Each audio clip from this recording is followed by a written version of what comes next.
अस्सलाम वालेकुम, आप देख रहे हैं प्रोग्राम न्यूज़ फीड। मैं हूं मुर्तज़ा डार। प्रोग्राम में आज हम बात करेंगे रिंग रोड स्कैंडल केस के हवाले से।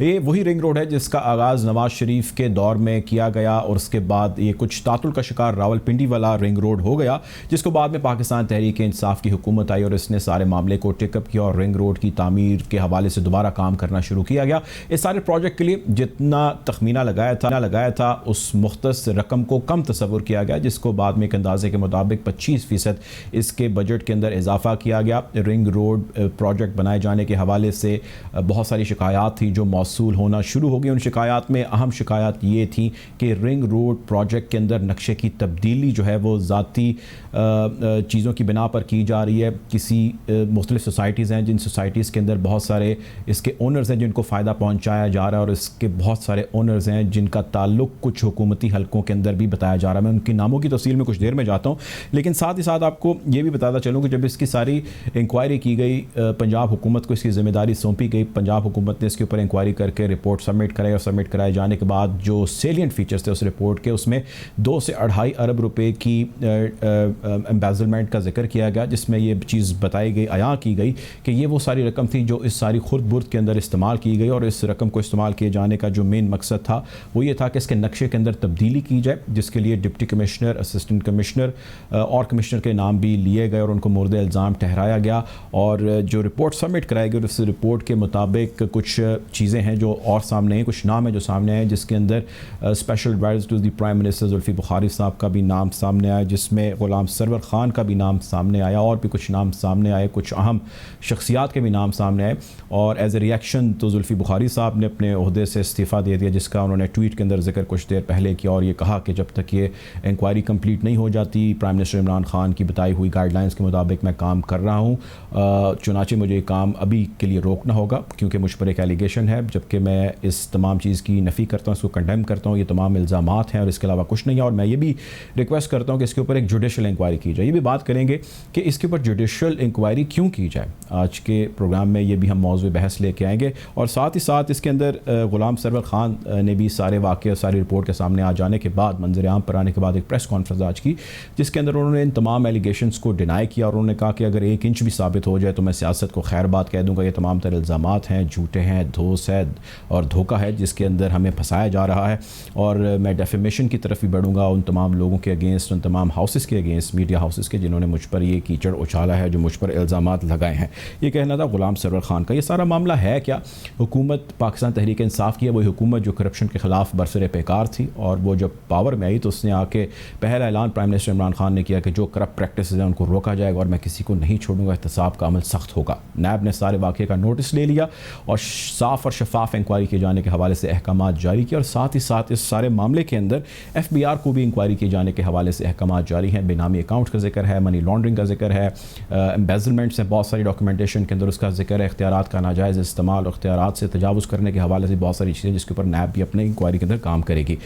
10 हाउसिंग सोसाइटीज़ हैं जिसका इसके अंदर जिक्र किया गया है। इनमें से कुछ अहम सोसाइटीज़ हैं जिसका मैं आपसे नाम शेयर करता हूँ, जिसमें इस्लामाबाद कोऑपरेटिव हाउसिंग सोसाइटी है, capital smart city housing society है, इसके अलावा नोवा सिटी है, टॉप सिटी है, ब्लू वर्ल्ड सिटी है, न्यू एयरपोर्ट सिटी है।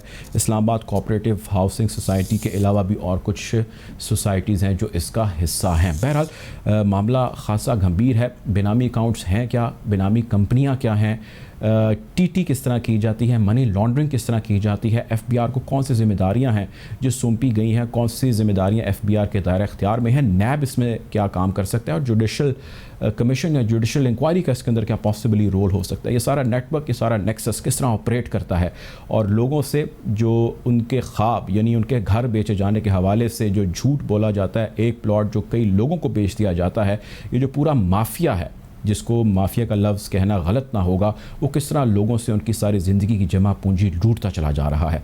आज के प्रोग्राम में इस पर भी बात करेंगे और साथ ही साथ ये भी बात करेंगे कि इसकी वजह से और कितनी जो लेजिटिमेट बॉडीज़ हैं, अथॉरिटीज़ हैं, सोसाइटीज़ हैं, वो किस तरह उनका भी नाम ख़राब होता है। ये भी आज के प्रोग्राम में हम जानने की कोशिश करेंगे। प्रोग्राम में मौजूद है रहमतुल्लाह खान साहब, फॉर्मर मेंबर टैक्स पॉलिसी हैं, इंतहाई अहम ओहदों पर फाइज रह चुके हैं। Welcome to the show Khan साहब। सर, सबसे पहले तो हमें आप ये बताइए कि इस सारे इंकशाफात जो हमारे सामने, कौम के सामने आए हैं, इन पे आपका क्या एनालिसिस है, क्या आप इस पे राय रखते हैं? जी, थैंक यू वेरी मच जी। कैपिटल टेलीविजन का भी शुक्रिया जी। बात ये है कि इस पूरे मामले में 3-4 किस्म की एजेंसियां इन्वॉल्व हैं। एक तो जाहिर है कि नेब इसको देखेंगी कि इसमें जो करप्ट प्रैक्टिसेस हैं नेब लॉ के मुताबिक वो कहाँ इन्वॉल्वमेंट है और किन किन लोग पॉलिटिकल जो हमारे जोमा हैं वो कहाँ कहाँ मिनिस्टर वगैरह इन्वॉल्व हैं या गवर्नमेंट के जो फंक्शनरीज हैं वो कहाँ कहाँ इन्वॉल्व है। दूसरा ये कि इसमें एफबीआर का बड़ा अहम रोल बताया जा रहा है और उनको भी केस तजवीज़ किया गया है और उसमें बुनियादी तौर पे 2-3 कवानीन हैं जो एफबीआर में। एक तो यह है कि टैक्स एवेजन का होगा, तो वो तो जाहिर है कि जो एफबीआर के नॉर्मल कवानीन हैं उसके तहत वहाँ देखा जाएगा कि किसने क्या इन्वेस्टमेंट की, कौन सी कंपनी उसमें इन्वॉल्व है और क्या किया उन्होंने टैक्स बचाए हैं, टैक्स एवेजन किए हैं। और दूसरा जो अहम कानून इसमें इन्वॉल्व है और जिसके बारे में किसी हद तक शायद कोई एक्शन भी शुरू किया गया है वो है बेनामी ट्रांजैक्शन प्रोहिबिशन एक्ट 2017 का। और इसमें कह रहे हैं कि कुछ कंपनियां जो हैं उन्होंने दूसरी कंपनियां बनाई हैं और उस कंपनियों के नाम पे एक जाहिर है कि एक बेनिफिशियल ओनर है कंपनी और साथ में उन्होंने एक दूसरी कंपनी बनाई है जो बेनामीदार है, यानी जिसके नाम पे वो ट्रांजैक्शन हुए हैं और इसी तरह कोई जमीनें खरीदी गई हैं इंडिविजुअल के नाम पे दूसरी जगहों पे और पैसा शायद यहाँ से शिफ्ट हुआ है। तो ये देखना होगा जो बेनामी ट्रांजैक्शन प्रोहिबिशन एक्ट है वो तो बहुत सख्त कानून है। 2016 में ये पार्लियामेंट में टेबल हुआ था और फरवरी 2017 में ये पास हुआ है और मार्च से उनके रूल्स बने थे, मार्च 2017 से। और अभी भी अगर किसी आदमी के नाम पे बेनामी प्रॉपर्टी है यानी बेनामीदार के नाम पे या कोई फेक अकाउंट है किसी के नाम पे और उसका बेनिफिशियल ओनर कोई और है, उसने टैक्स एवेजन के लिए उसको किसी और के नाम पे, ड्राइवर के नाम पे या किसी और आदमी के नाम पे रखा या एक कंपनी ने दूसरी कंपनी के नाम पे रखा या एसोसिएशन ऑफ पर्सन के नाम पे रखा, तो उसमें तमाम ये बेनामी ट्रांजैक्शन प्रोहिबिशन एक्ट 2017 में सब चीजें कवर है। और मेरा ख्याल है यहाँ जो है शायद उसकी बहुत ज्यादा इन्वॉल्वमेंट होगी क्योंकि इसी तरह उन्होंने फेक नाम पे या दूसरों के नाम पे या कंपनियां ऐसी बनाई गई हैं कि एक कंपनी की इन्वेस्टमेंट है और दूसरी कंपनी के नाम पे शायद वहां पे ट्रांजैक्शन की गई हैं या इंडिविजुअल ऐसे जिन्होंने अपना नाम जाहिर नहीं किया है, किसी और कंपनी में इन्वेस्टमेंट करके वहां से जमीन उन्होंने खरीदी है या वहां से की जमीन को उनको फायदा हुआ है जमीन खरीद के। तो मैं समझता हूं कि ये नेब भी इसको देखेगी और फेडरल बोर्ड ऑफ रेवेन्यू में जो इनकम टैक्स के कवानीन है और इसके अलावा फेडरल बोर्ड ऑफ रेवेन्यू और नेब के पास दोनों के पास जो एंटी मनी लॉन्ड्रिंग एक्ट है वो दोनों जगहों पे वो एडमिनिस्टर हो रहा है। लेकिन एफबीआर जाहिर है कि उसको टैक्स के हवाले से देखेगा कि टैक्स की कितनी इसमें इवेजन है और टैक्स की कहाँ तक इन्वॉल्वमेंट है और कहाँ तक जो प्रेडिकेट ऑफेंसेस हैं इनकम टैक्स लॉ के, खासकर यहाँ टैक्स लॉ की इन्वॉल्वमेंट है। मैं खान साहब इसकी थोड़ी सी तफसील में भी जाना चाहता हूँ। एफबीआर वाले इसको एडमिनिस्टर कर सकते हैं, यहाँ भी वो कर सकते हैं। मैं थोड़ा सा इसकी डिटेल में जाना चाहता हूँ ताकि हमारे जो ऑडियंस हैं वो इसको समझ सकें। सबसे पहले तो मैं बेनामी अकाउंट्स और टीटी की तफसील में जाना चाहता हूँ, वही जिनके ज़रिए टैक्स एवेजन की जाती है या मनी लॉन्ड्रिंग जो है वो की जाती है। हमें थोड़ा सा समझाइएगा क्योंकि शहबाज शरीफ की भी आज खबर हमने देखी क्या है, मियाँ शहबाज शरीफ का नाम ECL के अंदर डाल दिया गया है। हुकूमत ने अप्रोच सुप्रीम कोर्ट को किया है, उन्होंने आगे से तौहीन अदालत का खैर केस कर दिया। वो एक पॉलिटिकल मामला तो है लेकिन इस केस के अंदर भी टीटीज़ का हमने जिक्र सुना। शहबाज शरीफ वाले मामले के अंदर बेनामी अकाउंट्स का या ऐसे अकाउंट सामने आए जिनका कोई वाली वारिस नहीं था, इसी किस्म का चौकीदार ने कोई बंदा पकड़ लिया था। सवाल मेरा ये है कि इन अकाउंट्स की आइडेंटिफिकेशन कैसे होती है? क्या किसी प्रोब के अंदर आपको पता लगता है या आपका नेटवर्क या FBR का नेटवर्क कितना स्ट्रांग होता है कि वो इसकी तहकीकात कर लेता है या वहाँ तक पहुँच जाता है? अगर आप तक वो इन्फॉर्मेशन ना आए तो बहुत सारा पैसा होगा जिसका आपको इल्म ही नहीं होगा। तो हमें वो बताइएगा कि उसकी तहकीक किस तरह करते हैं, किस तरह पता लगाते हैं? इसमें बुनियादी तौर पे ये आपने बहुत ही इम्पोर्टेंट बात बताई है और ये जो बेनामी ट्रांजैक्शन प्रोहिबिशन एक्ट है 2017 का, हमारे यहाँ तो ये तकरीबन 20-22 साल के बाद आया। इंडिया में पहले से है और इसका एक डेटरेंस इफेक्ट बहुत बड़ा होता है। यानी आगे जो ट्रांजैक्शन होती है, जैसे इसमें प्रोहिबिशन का लफ्ज इस्तेमाल हुआ है, तो आगे जो बेनामी ट्रांजैक्शन है, बुनियादी पर्पज इसका ये होता है कि आगे इस किस्म की जो बेनामी की ट्रांजैक्शन है वो मुल्क में ना हो। तो बुनियादी तौर पे तो इसको प्रोहिबिट करने के लिए ये कानून बना जाता है। लेकिन अगर किसी के नाम पे एक आदमी ने पैसा ऑफर किया, उसके अकाउंट से पैसा निकला, और जो बेनिफिशियल ओनर है किसी प्रॉपर्टी का या बैंक अकाउंट का या किसी टीटी का, और वो टीटी जो है वो किसी और का नाम इस्तेमाल हुआ है, या वो अकाउंट जो है उसके लिए किसी और का नाम इस्तेमाल हुआ है, उसकी शनाख्ती कार्ड इस्तेमाल हुआ है, इसमें यहां तक है जो बेनामी ट्रांजैक्शन प्रोहिबिशन एक्ट है, इसमें फेक अकाउंट भी होता है। और ऐसे लोग भी होते हैं कि जहां वो बेनामीदार होता है लेकिन उस बेचारे को सिरे से पता ही नहीं होता कि उसका नाम जो है उसके मालिक ने या उसके रखने वाले ने इस्तेमाल किया, वो करोड़पति है या अरबपति है।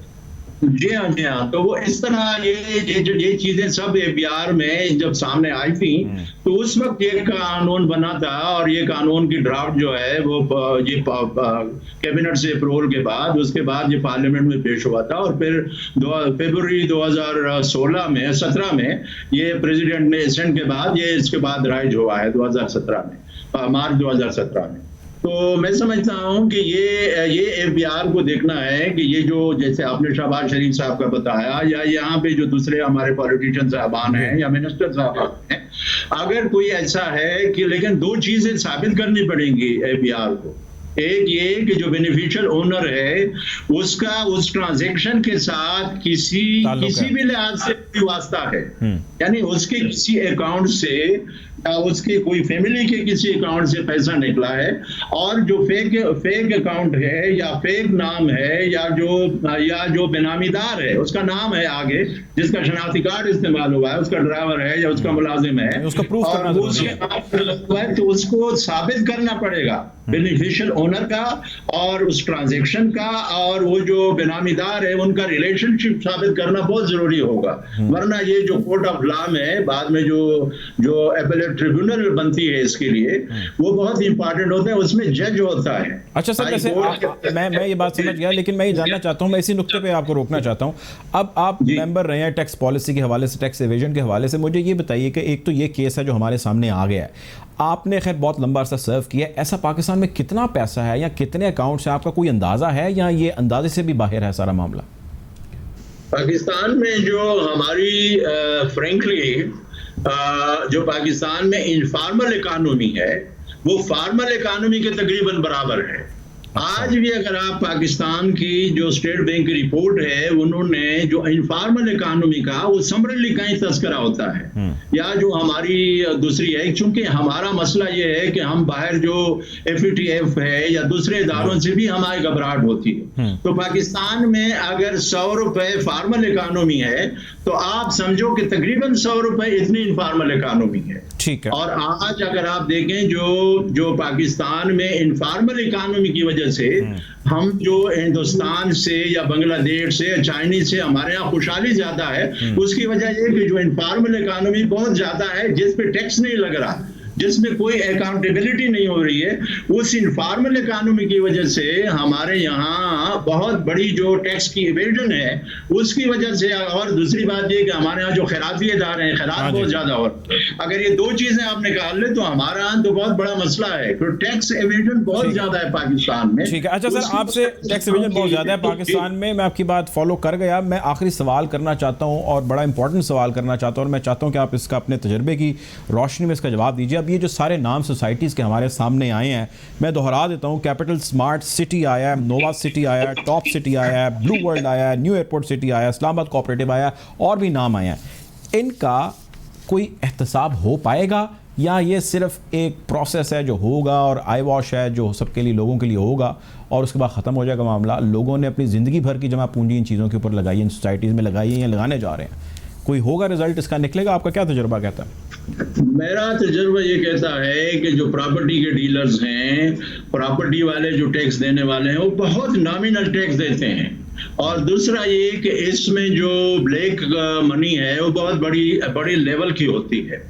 तो इसलिए ये एफएटीएफ ने पर्टिकुलरली पाकिस्तान गवर्नमेंट को और एपीआर को बताया था कि आप ये ज्वेलर्स को और प्रॉपर्टी डीलर्स को जो है, खासकर आप इनकी जो इन्वेस्टर हैं उनकी आप प्रूव कर लें। तो बदकिस्मती से ये वो एरिया है पाकिस्तान में कि इन्होंने कभी टैक्स नहीं दिया, और इसमें ब्लैक मनी जो है बहुत बड़ा चंक जो है हमारा वो प्रॉपर्टी की जो इन्वेस्टमेंट में है। और ये जो सोसाइटीज आपने खासकर बताई, और इस तरह हजारों में है सोसाइटी पूरे पाकिस्तान में, आपने तो चंद बताई, इस्लामाबाद और इस्लामाबाद, और ये तो इस केस से रिलेटेड है ना, जो नाम आए हैं 10 सोसाइटी। जी ठीक है जी, ठीक है जी, बिल्कुल ठीक है। रहमतुल्लाह खान साहब हमारे साथ वक्त की कमी का सामना था मादर से। रहमतुल्लाह खान साहब हमारे साथ मौजूद थे, former member tax policy program में। वक्त हो जाता है एक ब्रेक का, ब्रेक की जाने पड़ेंगे।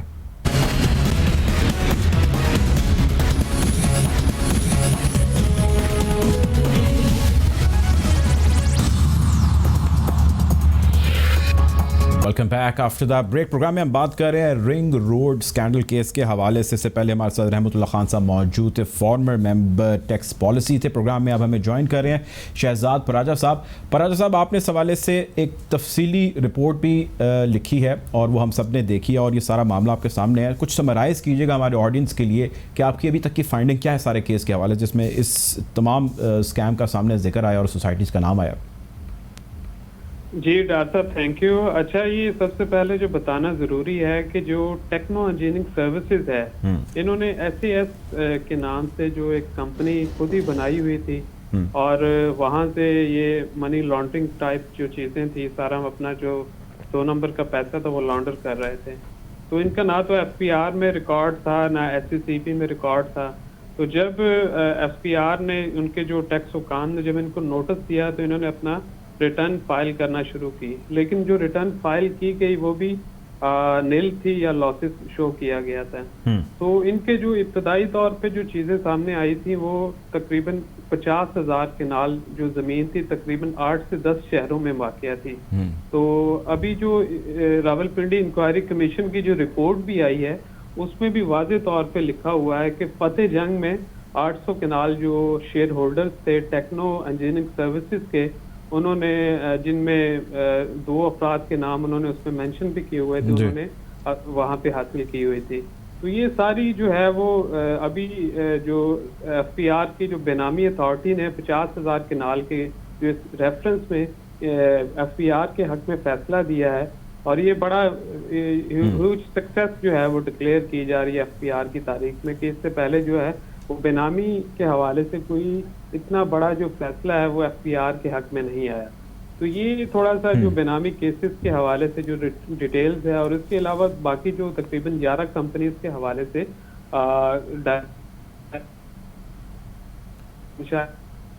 ठीक है। अच्छा शहजाद, ये बताइएगा, अब ये जो नाम आ रहे हैं जिन सोसाइटीज़ के स्पेसिफिकली रिंग रोड वाले मंसूबे के हवाले से, अब इसमें एक ख्याल ये किया जा रहा है, जो एक पॉलिटिकल रेट्रिक भी चलता आ रहा है कि जी हमने ऐसा कुछ नहीं किया, लेकिन बहुत सारे नाम हैं जो सामने आ रहे हैं, पॉलिटिकल नाम है, हुकूमत वक्त के नाम है जो सामने आ रहे हैं। आपकी कोई इसके हवाले से फाइंडिंग कि ये नाम जो आ रहे हैं सही आ रहे हैं, गलत आ रहे हैं? क्योंकि वो तो इसको दोनों रिजेक्ट कर चुके हैं, सरवर साहब भी और जुल्फी बुखारी साहब भी। आपकी अपनी अभी तक की क्या फाइंडिंग है इस मामले में? डॉक्टर साहब देखिए, आज जो SAPM के हवाले से जो डायरेक्शंस थी, उस पे प्राइम मिनिस्टर की जो डायरेक्शंस थी, उन पे उन्होंने कंप्लाई किया हमारे ज़राए की रिपोर्ट के मुताबिक, और उन्होंने बाद में, आप ट्वीट्स आपने देखी, उन्होंने इस्तीफा दे दिया अपनी पोजीशन से। इसी तरह एक एडवाइजर के भी हवाले से जो रिपोर्ट्स हमारे ज़राए बता रहे हैं कि उनको भी कहा गया है कि वो तहकीकात होने तक अपने ओहदे से इस्तीफा दे दें। और आज नैब ने भी इस हवाले से, चेयरमैन नैब ने भी डायरेक्शंस दिए हैं रावलपिंडी ब्यूरो को कि जितना जल्दी हो सकता है इसको, इन्वेस्टिगेशन को कंप्लीट किया जाए।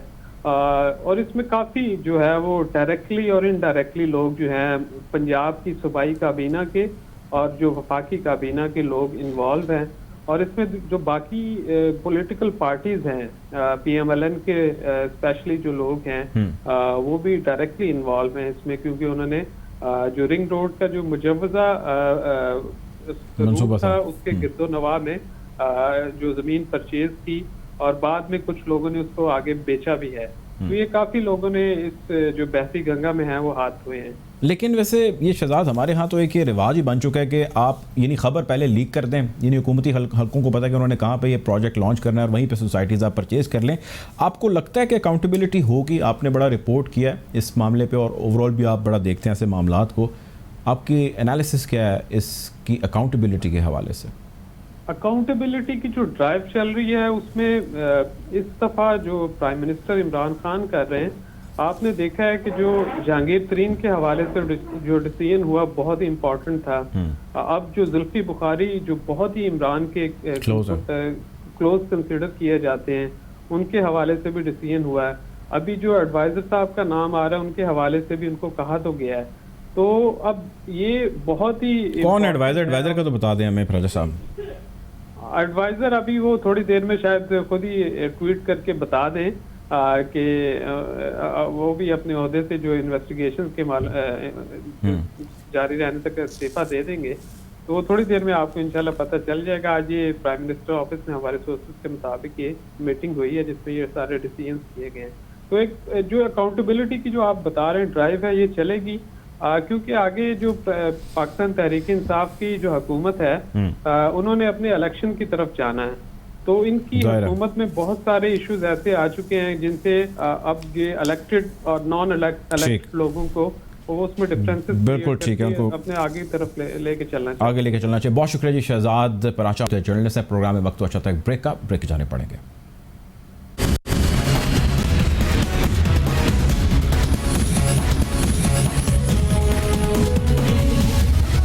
Welcome back after the break. Program में आज का हमारा दूसरा मौजू फ़लस्तीन में होने वाली इसराइली जारियत के हवाले से है। फ़लस्तीन से आने वाली इतलात के मुताबिक गज़ा और उसकी पट्टी में अब तक की होने वाली इसराइली कार्रवाइयों में 250 से ज़ायद फ़लस्तीनी जामे शहादत नोश कर चुके हैं, जिसमें कई ख़वातीन और बच्चे भी शामिल हैं। बिला ताख़ीर रॉकेट हमलों का सिलसिला जारी है इसराइल की जानिब से गज़ा और गज़ा की आबादी के ऊपर। इसराइलियों को कहना यह है कि हमारे ये हमले हमास और हमास के दफातर के ऊपर किए जा रहे हैं, लेकिन हकीकत यह है कि मीडिया हाउसेस, अल जज़ीरा जैसे मीडिया हाउसेस के ऊपर भी ये हमले किए जा रहे हैं। इस हवाले से यूनाइटेड नेशन सिक्योरिटी काउंसिल का इजलास तीसरी मरतबा मौखर किया गया है और मौखर किए जाने में अमेरिका ने कलीदी किरदार अदा किया है। अमेरिका का कहना यह है कि इस हवाले से मुश्तरका एलामिया जारी किया जाए। उससे कबल तमाम तर कोशिशें दोनों ममालिक, दोनों धड़ों को कर लेनी चाहिए ताकि किसी एक मसले का हल निकल सके। इस हवाले से OIC का भी इजलास हुआ और इतवार के रोज़ ये इजलास तलब किया गया।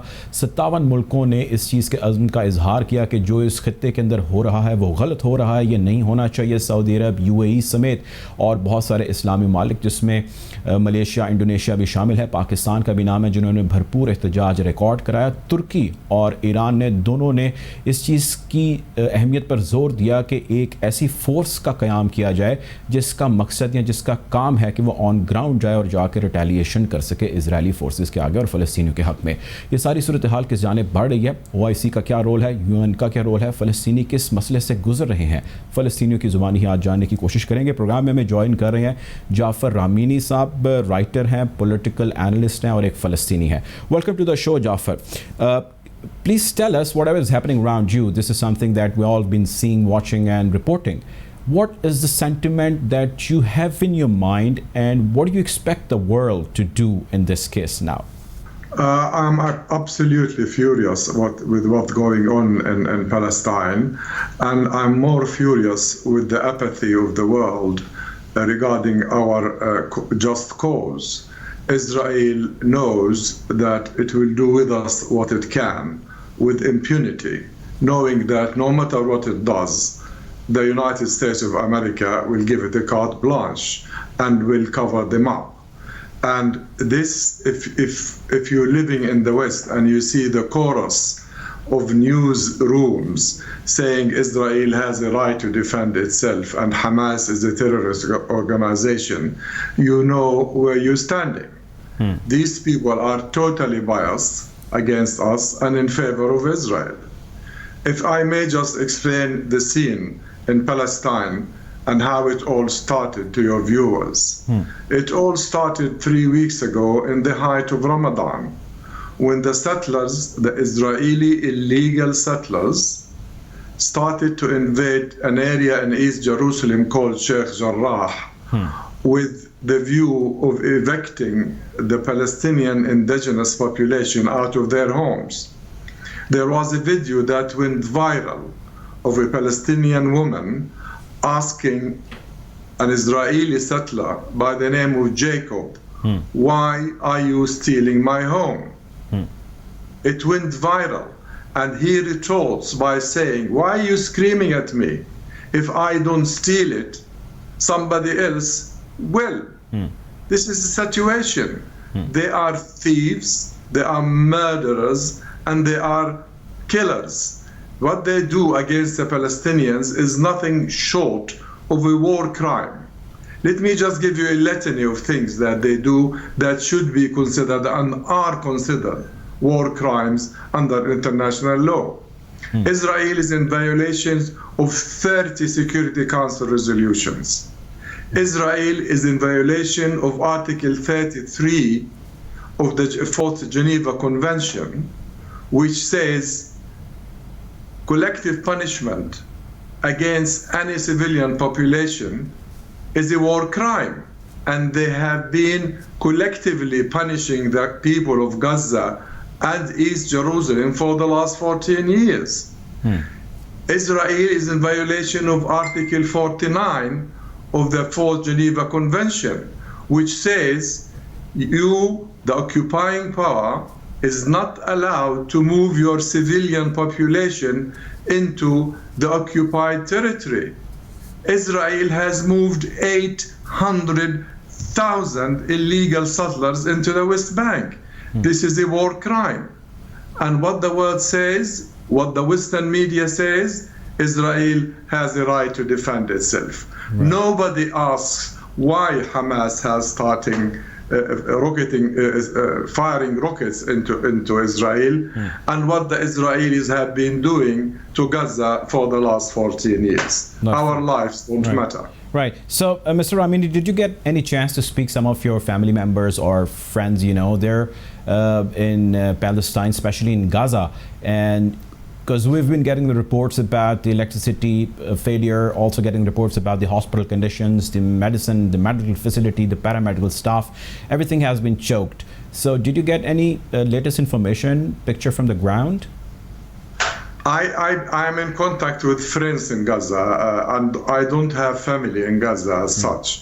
My family is in the north, in Jenin, but I have a lot of friends and followers and readers from Gaza who send me information every day. There is no medicine, no food to speak of. The water is polluted, and Israel continues the bombardment, and Mr. Netanyahu says he will not stop. Yes. These people have a thirst for our blood, and they will never quench their thirst until Palestine is totally cleansed of all Palestinians. All Palestinians, right. So how do you see the role of Muslim world so far in this whole scenario, referring to the OIC meeting? Do you think it does really matter, or it's just an eyewash? Well, we get the lip service. We get people saying our Muslim brothers and Jerusalem and Al-Aqsa Mosque, but no tangible action. It's about time that the Muslim Ummah woke up to its responsibility towards Jerusalem and Al-Aqsa Mosque. After all, it's the third holiest shrine in Islam and Ula al-Qiblatayn. And I think that Muslims have forgotten that Al-Aqsa is Ula al-Qiblatayn. Right. And we've heard about a resistance force, an idea pitched by Turks and Iranians. Have you heard about this? And if yes, then what is your idea about this resistance force formed by all the Muslim countries in order to, retaliate with the Israeli forces? Do you think it's practical, or it's just a political stunt? It's all rhetoric. Israel has bombarded Gaza and flattened Gaza in 2008, 2012, and 2014. Yes. We did not have one bullet to come from any Arab or Muslim country, not one soldier. They actually, some of them in the Gulf now are saying Israel are our friends and the Palestinians are terrorists. Jerusalem doesn't matter. It doesn't matter really. And lastly, what is the role of United Nations we have seen so far? The role of whom, sorry? United Nations. The United Nations, as I said, they are a toothless tool. Why? Because you have the Security Council, America, which is ready to use the veto at drop of a hat. Even as I said at the beginning, even if the UN or the Security Council passes a resolution condemning Israel, nothing will happen. They passed 30 so far, and Israel ignored it. Israel thinks it's above the law. And they are above the law because the United States of America and many other Western countries make it so. They are terrified of the Zionist lobby, so they can't raise their head, let alone their voice. And Mr. Ramini, just in one line, if I ask you, what is the last hope you see for the future of your people? At the moment, I cannot see any glimmer of hope. The disparity in armament is enormous, and in support around the world. At least the people of the world are starting to see Israel for what it is, a genocidal maniac. And there were demonstrations this last weekend all over the world, in London, in Berlin, in Rome, in Madrid, and in some Arab countries. And I'm happy to say some of the frontline Arab countries like Jordan and Lebanon. Yes. Right. Okay, right. So we had Mr. Jafar Ramini with us, a writer and a political analyst, a Palestinian. Thank you so much for your time. Program चाहते हैं जी आपसे इंशाल्लाह जल्द मुलाकात होगी. अपना ख्याल रखिएगा. अल्लाह हाफिज़.